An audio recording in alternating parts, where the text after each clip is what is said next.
Educator. आज हम करेंगे सीक्वेंस एंड सीरीज़, जो कि इम्पॉर्टेंट टॉपिक है, जो कि मैथमेटिक्स में बहुत ही इम्पॉर्टेंट है, जो हमारे एग्ज़ाम पॉइंट ऑफ व्यू से इम्पॉर्टेंट है। ठीक है, इसको हम सीक्वेंस एंड सीरीज़ को करेंगे। सीक्वेंस एंड सीरीज़ में हम पहले देख लेते हैं, ये जो अर्थमेटिक प्रोग्रेशन है उसके बारे में हम पढ़ लेते हैं, फिर बाद में हम ज्योमेट्रिक के बारे में पढ़ेंगे। अर्थमेटिक प्रोग्रेशन जो होता है वो क्या होता है? अर्थमेटिक प्रोग्रेशन, ठीक है, वो होता है जैसे A1, A2, A3, A4, A5, A6 है, वो दे रखा है 4, 7, 10, 13, 16, 19, ये दे रखी हैं, ये नंबर्स दे रखे हैं। इस नंबर्स में कुछ तो खास है, मतलब इस नंबर में कॉमन डिफरेंस जो है ना वो सेम है।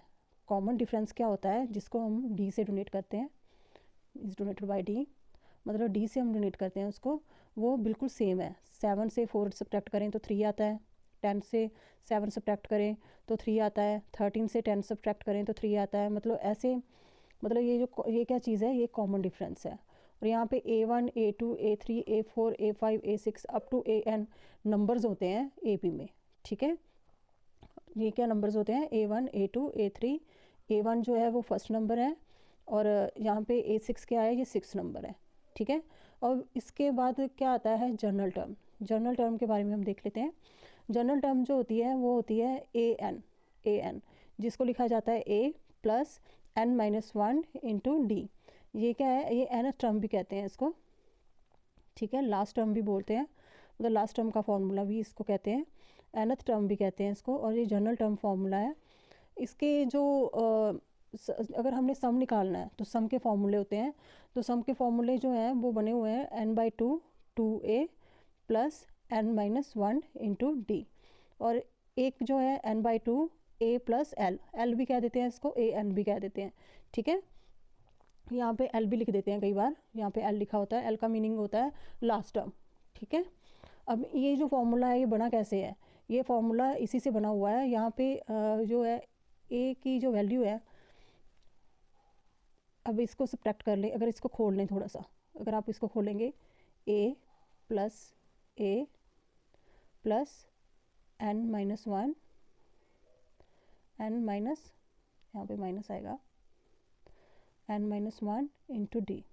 ठीक है, इसको खोल लिया हमने, 2a को खोल लिया, a plus N-1 into D. तो इसको क्या लिख सकते हैं हम? a plus AN। ठीक है, N/2 तो वैसे आ ही जाएगा साथ में। तो ये जो फॉर्मूले हैं, इसको इस एक फॉर्मूले से दूसरा फॉर्मूला जुड़ा हुआ है। ठीक है, अब इसके बाद आगे आ जाता है अर्थमेटिक मीन। अर्थमेटिक मीन को हम देख लेते हैं। अर्थमेटिक मीन जो होता है, अगर कोई भी नंबर्स, हम जो सेंटर में जो नंबर्स, हमें लास्ट नंबर्स पता होता है और फर्स्ट नंबर हमें पता होता है। ठीक है, और हमें अंदर जितनी भी वैल्यूज़ हम पुट कर दें, मतलब जितनी भी वैल्यूज़ हम फाइंड आउट कर लें, A1, A2, A3, A4 up till AN, ठीक है, तो वो एक AP बन जाए, जितनी वैल्यू हम इंसर्ट करें उसमें, तो वो एक AP बन जाए, तो वो क्या होता है? Arithmetic means. ठीक है, जो हमारी सारी वो है सीरीज़ है, वो AP बन जाए वैल्यू पुट करने के बाद, तो वो क्या होती हैं, जो वैल्यूज़ होती हैं उनको क्या कहा जाता है? वो अर्थमेटिक मीन्स होते हैं। ठीक है, अब यहाँ पे A दिया हुआ है और B दिया हुआ है, और यहाँ पे values A1, A2, A3, A4, AN, ये क्या है? ये अर्थमेटिक मीन्स हैं। अगर इनकी वैल्यूज़ पुट करने के बाद, सारी वैल्यूज़, इनको वैल्यूज़ निकालते कैसे हैं वो भी मैं बताऊँगी, तो ये पूरी की पूरी AP बन जाए, तो उसको क्या कहा जाता है? उसको अर्थमेटिक मीन्स कहा जाता है, उसको अर्थमेटिक मीन्स बोलते हैं। इसकी हम आगे डेफिनेशन देख लेते हैं, डेफिनेशन से बिल्कुल क्लियर हो जाएगा। इसके बाद डेफिनेशन आती है, वो हम देख लेते हैं कि यहाँ पे अर्थमेटिक मीन की हमें डेफिनेशन दे रखी है, उसको हम देख लेते हैं। डेफिनेशन में जो है ये लिखा हुआ है साफ कि वो AP बन जाए। मैंने कहा था ना, अगर कितनी वैल्यू हम उसमें इंसर्ट करते हैं तो वो क्या बन जाए? वो AP बन जाए, n क्वांटिटीज़ की जितनी वैल्यूज़ हम A1 पुट कर सकते, 1, A2, AN अप टिल। ठीक है, ये देखो, if between two given quantities दे रखी हैं, A दे रखी है और हमें B दे रखी है, we have to insert n quantities A1, A2 and AN up till AN। ठीक है, such that A and A1, A2 up till AN भी फॉर्म एन AP, तो वो क्या बन जाए? वो AP बन जाए। देन बिटवीन जो नंबर्स होते हैं ना, A1, A2, AN, इनको क्या कहा जाता है, इनको अर्थमेटिक मीन कहा जाता है। ये है इसकी definition between A and B के, ठीक है। उसके बाद आता है insertion of single arithmetic means between two numbers. अब इंजर्शन करनी है हमने, इंसर्ट करना उसमें हम यहाँ पे इंजर्शन of single arithmetic means between two numbers, मतलब ए एंड बी जो है दो नंबर्स जो हमें दे रखे हैं, तो हमने एक सिंगल अर्थमेटिक मीन्स को हमने फाइंड आउट करना है। तो सिंगल अर्थमेटिक मीन्स को हम फाइंड आउट करेंगे तो वो A plus B over two, A plus B over two, ठीक है। तो 3, 4, 5 जैसे कि मैंने यहाँ पे फाइंड आउट करके दिखाया है कि ये कैसे निकला है। जैसे 3 और 5 जो थे वो नंबर दे रखे थे, तो 3 + 5 अपॉन 2, तो बीच में सेंटर का जो अर्थमेटिक मीन्स क्या निकला, 4 निकला, ठीक है। जो अर्थमेटिक मीन्स हमें सिंगल जो अर्थमेटिक फाइंड आउट करना होता है तो हम ऐसे फाइंड आउट करते हैं, ठीक है। a + b अपॉन 2, ये फॉर्मूला होता है a + b अपॉन 2, ठीक है। उसके बाद आता है इंजर्शंस ऑफ अर्थमेटिक मीन्स, जैसे कि नंबर ऑफ अर्थमेटिक मीन्स हमने फाइंड आउट करने होते हैं, तो हम क्या करते हैं, जैसे A1, A2, A3, A4 up till AN, तो नंबर ऑफ हमने अर्थमेटिक मीन्स फाइंड आउट करने हैं A और B के बीच में। तो वो कैसे फाइंड आउट करेंगे, इसके लिए अगर हमें पता हो, अगर हमें A की वैल्यू पता हो, अगर हमें D की वैल्यू पता हो, तो हम ईजिली फाइंड आउट कर सकते हैं, ठीक है। अगर हमें A फर्स्ट टर्म पता हो और कॉमन डिफरेंस क्या होता है D की वैल्यू हमें पता हो, तो हम ये इजीली फाइंड आउट कर सकते हैं, ठीक है कि नहीं, उससे हमें पता लग जाएगा। अब यहाँ पे दे रखा हुआ है कि A1, A2, A3 up to AN और इसके बाद B, ठीक है। ये दे रखे हैं, हमें दो क्वांटिटीज़ दे रखी हैं, A और B क्वांटिटीज़ दे रखी हैं, और बीच में अर्थमेटिक मीन्स जो हैं वो हमने फाइंड आउट करने हैं, ठीक है। तो टोटल टर्म्स ये इसमें अगर देखें तो क्या होगा, टोटल टर्म्स ये हम एक फॉर्मूला बना रहे हैं जिससे हम अर्थमेटिक मीन्स निकाल सकते हैं, ठीक है। जैसे कि टोटल टर्म्स कितनी दे रखी हैं, वो n+2 दे रखी हैं। टोटल टर्म कितनी होगी, n+2। ये n+2 टर्म कैसे हुई, ये तो पूरी n थी, n टर्म्स तो ये थी, और ये भी तो दो नंबर हैं, तो n+2 टर्म्स होगी। टोटल टर्म्स कितनी होगी, n+2 टर्म। तो a = n+2, जो हमारी लास्ट टर्म जो होगी वो a + n+2 होगी, ठीक है। तो वो क्या है, वो b है, मतलब b की वैल्यू, b को क्या कह सकते हैं हम, an+2, ठीक है। b को क्या कह सकते हैं हम, an+2, ठीक है। अब यहाँ पर हमें an की वैल्यू, हमें अभी हमने पीछे देखी थी ना, अभी an की फॉर्मूला क्या होता है AP सीरीज़ में, ठीक है। an का फॉर्मूला हमें पता है कि an का फॉर्मूला होता है a + n-1 × d, ये फॉर्मूला हमें पता है। तो ये जो फॉर्मूला है, इस फॉर्मूले में n की जगह पे हमने क्या पुट कर देना है, n+2, जब हमने an+2 निकालना है। यहाँ पे हम क्या निकालेंगे, an+2, उसकी जगह पे हमने ये क्या कर दिया, ये वाली वैल्यू पुट कर दी, a + n+2 - 1, मतलब यहाँ पे n की जगह पे क्या आ जाएगा, ये an की वैल्यू थी, और an+2 की वैल्यू क्या आ गई, a + n+2 - 1 × d, ठीक है। an+2 - 1 × d, ठीक है, ये आ गई। तो यहाँ पे अगर हम देखें तो इसको जब हम सॉल्व करेंगे, तो इसको सॉल्व करने के बाद यहाँ पे आ जाएगा n+1, और a की वैल्यू किधर चली जाएगी, b के पास, b - a, ठीक है, क्योंकि ये इक्वल किसके बराबर था, यहाँ से हमने देखा ये किसके बराबर है, ये b के बराबर है, ठीक है। तो यहाँ से हमें पता लग जाएगा कि n+1d = b - a, तो यहाँ से d की वैल्यू हमें निकल जाएगी, तो d की वैल्यू क्या निकल आई, b - a अपॉन n+1, ठीक है, अपॉन n+1।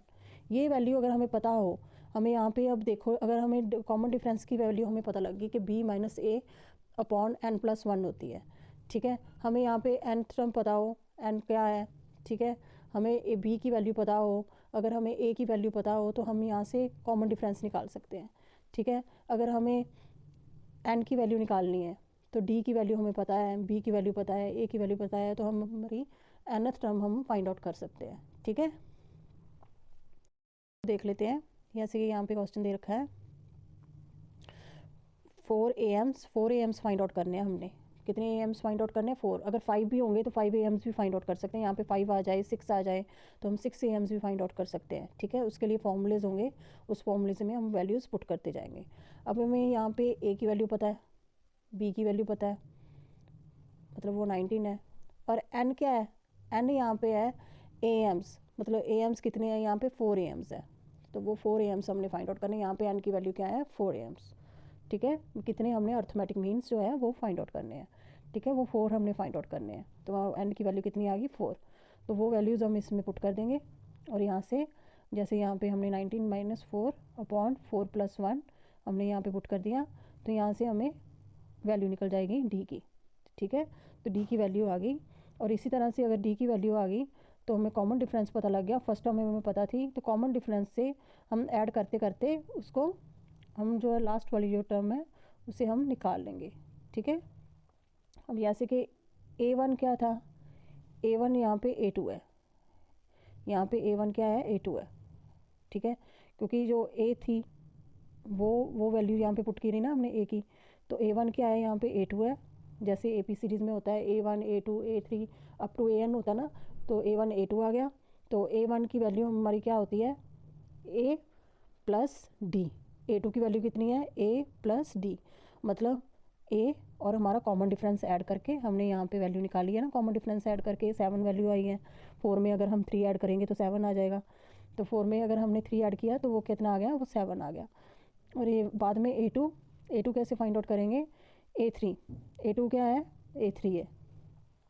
ठीक है, और A3 हमें पता ही है A3 होता है A + 2D। A3 कितना होता है A + 2D। A1 जो होता है A जो होता है A1 जो होता है वो A होता है, A जो B उसके बाद A2 जो होता है वो A + D होता है। ऐसे होता है जो हमारी A1 A2 A3 up to AN ये होती है ना AP सीरीज़। यहाँ पे ये A होता है और यहाँ पे ये A + D होता है और यहाँ पे A + 2D होता है।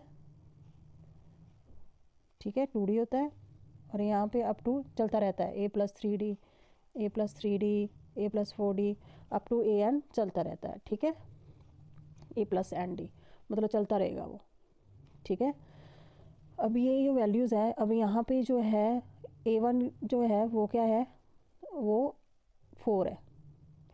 जो A की वैल्यू कितनी है वो 4 है। और A + D की वैल्यू कितनी है, A + D की वैल्यू है वो A1 है। जो A + D की वैल्यू क्या है वो A1 है। और A + 2D की वैल्यू कितनी है वो A2 है। ठीक है, उसके बाद A + 3D की वैल्यू कितनी है वो A3 है। A + 3D की वैल्यू कितनी है वो A3 है। और A4 की जो कैपिटल A4 है उसकी जो अर्थमेटिक की जो वैल्यू कितनी आ जाएगी वो A + 4D आ जाएगी। और इसमें हम वैल्यू पुट करते जाएंगे तो हमारा जो सारे जो अर्थमेटिक मीन्स हैं वो हमारे निकल जाएंगे। इसी तरह हम AN तक फाइंड आउट कर सकते हैं अर्थमेटिक मीन्स। ठीक है, इसी फॉर्मूले को फॉलो करके हम अर्थमेटिक मीन्स सारे निकाल सकते हैं। ठीक है।